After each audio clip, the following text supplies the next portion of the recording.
All right, friends, Coach Mike here. Quick subject: no tattoos or piercings. Now, this conversation isn't for everyone.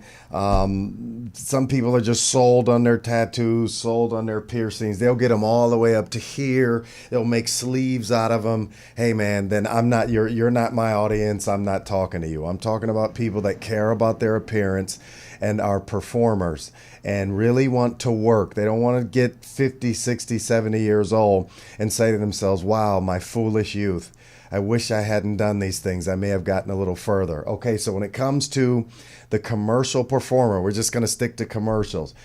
If you get tattoos and those tattoos are visible when you go on a casting, even if you have on a tank top, some of my athletes go on auditions and they wear tank tops for Gatorade and Nike and that kind of thing. If those tattoos are visible, more than likely that production company, it's possible that they may not want to book you, because if those tattoos have been copywritten, they can't use them without the artist's consent. Now, you're just going to spare me some time here and you're going to look it up yourself. Go on the internet.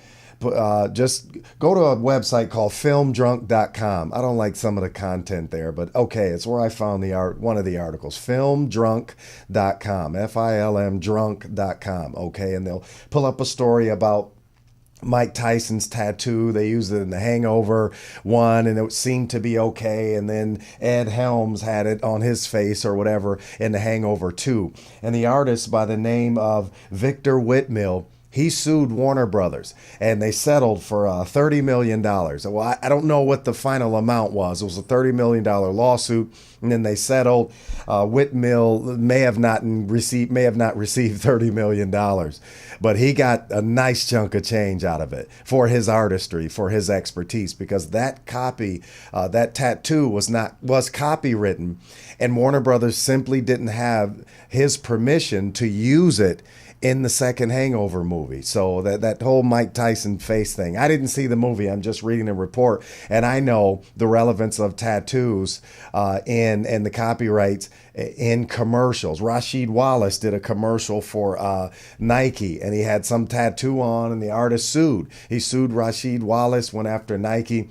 Again, not certain what the terms of the settlement were, but if you have a tattoo, oftentimes the production companies are going to say, you know what, we don't we even want to be bothered. We don't want to tell the actors, we want to book you, but go chase down the tattoo artist and sign off. If that artist sign off, they're going to say, who wants to use it? McDonald's. Oh, then the artist is going to want all this money. Now, unless the artist knows what it's worth, what they can get, I mean, who knows what they'll ask for. But still, the production company doesn't want to be bothered. When you go on a casting, you're going to see people in the room that look just like you. And producers know this already. They cast by type. So why use this guy who's got these tats that may or may not be copywritten, or someone finds it litigious? They'll come after us later after they see that the Gatorade commercial, the AT&T commercial, whatever, is a massive success. They're going to come after us. Why take that risk? We don't want to be bothered. We'll just pick the person, selection 2, the person that looks just like them anyway. Same type, right? So you want to make sure. It's a big responsibility having tattoos. So if you have them already, there's still help. Here's what you'll have to do. You have to go to the Mac store or some makeup store and have them create some makeup for you. It's their job. They can do it. That'll cover those tattoos. If you got them all the way up here and all up here, a couple of guys came to my free class one time. They had them. They were bald. They had beautiful tattoos. Now, the tattoos were amazing looking. I'm like, how can an artist do that? But see, they had them all. He had them all over the crown of his head and all this kind of stuff. Beautiful work. But now he's looking for a career in commercials. So unless he feels like going on auditions and covering that stuff up, I mean, he may book one commercial every year and a half with his tattoos. But again, they have to be approved. The artist has to say it's okay for them to use it. And now give me some money. Where's my fee? Also, so that's tattoos. You look it up yourself on the web. If you don't believe me, because I'm highly controversial in the truth that I deliver, I know that I know what I'm talking about. Otherwise, I'm not going to broadcast myself on YouTube not knowing what I'm talking about. For the most part, everyone slips up here and there. But this subject, I mean, come on, it's a hotly debated subject amongst the tattoo community and the artists, the actors that have the tattoos. There's really nothing to debate. There's some legal issues and ideas and matters here that you need to be aware of. Now, piercings. Take the piercings out. Take out your nose when you go into casting. Take your nose piercings out. It's not normal.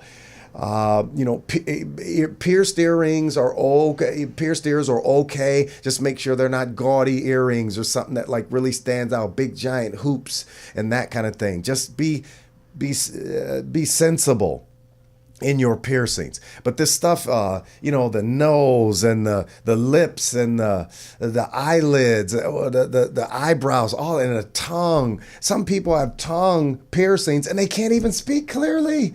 And it's like, what are you thinking, man? And then you're going to say, oh, I want to get into an industry where in order for me to be successful, thousands upon thousands, millions of people have to like me. You got to be mainstream, man. You can only reach so much of the public having all this weird stuff clipped all in your face, right? And big giant tubes put in your earlobes and wanting to be unique and stand out. Why don't you do something special? Want something wonderful that helps mankind grow and mankind change and helps advance the cause of mankind. If you want to stand out, try that, right? Not doing crazy stuff to mutilate your face.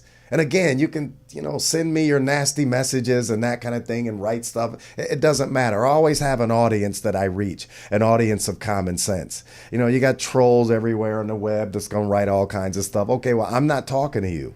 Okay, I'm talking to the people that have sense and want to allow me to help them. I'm trying to catch the person before they go off, trying to get attention, trying to get noticed. Because you get the tattoos because, okay, you like them, but you like the attention they get. You think it's a conversation piece. When you turn 70, 80 years old, and I know I'm an old guy, I'm 50 years old, I'm a baby boomer, right? But when you get old, you're going to look at those tats and you're going to say, wow, it's not so special anymore. I'm not talking about the people that have a couple of here and there. I'm talking about the people all the way up the neck and all the way down the arms and then want to jump in and be an actor, okay? This is a warning to you. It's a warning.